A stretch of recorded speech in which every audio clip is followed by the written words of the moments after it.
My name is Renee. Standing in the doorway of my cabin, I'm greeted by a chaotic scene that feels like a punch in the gut. Christmas music blares, and strangers are lounging around as if they own the place. My sister, Lily, stands in the middle, wearing a sweater from my closet, with her boyfriend, Ethan, and his parents. The sight of my parents' photo replaced by Ethan's family portrait on the mantelpiece is the last straw. I've always been the responsible one in the family. Growing up in a working-class neighborhood, my parents were hard, working but protective of Lily. Dad was a kind-hearted man, but he always believed Lily needed more care because she was fragile. Mom, on the other hand, was a bit overbearing. She instilled in me the idea that I should always put Lily first. I've worked my way up as a marketing analyst. Through years of frugality and long hours, I managed to buy this cabin as my little piece of paradise. I was looking forward to 10 days of peace, away from the hustle and bustle of the city and the constant demands of work. When I told Lily about my plans, she pouted, but I thought she was old enough to take care of herself at 24. She had Ethan after all. But here I am, finding her and a bunch of strangers in my cabin, as if they've been living here for ages. As I stand there, Lily says, "You're early. I thought you'd be in a fancier place." And then, the words that cut deep, "It's nice you came back to our cabin." That's when it hits me.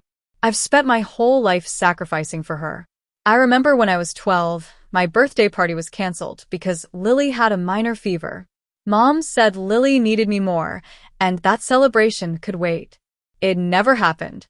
I've covered Lily's rent for 2 years, signed her car loan even though she had a habit of skipping payments, and used my connections to help Ethan's parents get a loan after their financial troubles. I've always thought it was my responsibility, but now, standing in this mess, I feel a shift inside me.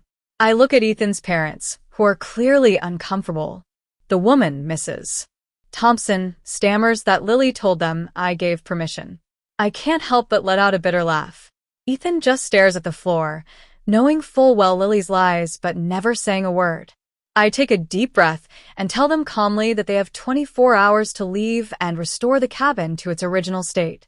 If not, I'll call the police. Lily freezes, not expecting this reaction from me. Usually, I'd yell, plead, and give in, but this time is different. I leave the cabin and drive to a nearby motel. As I sit there, sipping instant coffee and watching the snow fall, my anger turns into clarity. I realize that my so-called protection of Lily has turned into enabling her.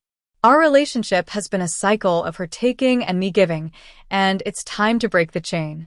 The next day, I get a text from Lily saying they've left and cleaned the cabin. When I return, I'm amazed at how spotless it is. That evening, I open a bottle of wine and toast to boundaries. For the first time in years, I feel free from the weight of obligation. Over the next few days, I start to analyze our relationship. I decide to take action. I send an email to Lily's landlord, terminating the rent subsidy. I call the auto loan company to cancel the automatic payments on her car and write letters to end my financial guarantees on her credit cards. 3 days later, I get an email saying Lily is behind on rent. Old habits tell me to intervene, but I resist. 3 weeks later, another email informs me that her car has been repossessed. A month passes, and I'm enjoying my new-found freedom. I've started reading again, taking cooking classes, and reconnecting with old friends. Then Lily calls. She's in a crisis, complaining about Ethan and his family. She pleads for my help. But this time, I'm firm. I tell her I'm not her mother, and that she needs to take responsibility for her own life. Lily gets angry, blaming me for everything. Ethan joins the argument, saying I'm right. Their argument escalates, and I just listen without intervening. When the call ends, I feel a sense of relief. 3 weeks later, I hear from a mutual friend that Lily and Ethan are getting divorced, and she's lost her apartment. I don't feel vindictive. Instead, I feel a quiet acceptance. As the seasons change, Lily calls again. This time, her voice is humble. She's sorry and asks for another chance. I tell her I'm listening. 3 days later, we meet at the cabin. Lily notices I'm different, and I tell her I've changed. I explain that she needs to stand on her own, and I'll be proud of her when she does.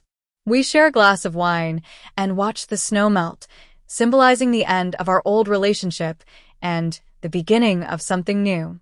When I go back to work, my colleagues notice a change in me. I'm more present and confident. I get a promotion because I've learned to be assertive and focused. 6 months later, the cabin is transformed according to my taste. I'm hosting a dinner party for friends, and the atmosphere is filled with laughter and genuine connection. I've learned that love doesn't mean sacrificing myself, and true responsibility starts with self-care. Would you like to share a time when you had to choose between pleasing family and protecting yourself? What did you learn from it? I'd love to hear your experience in the comments below.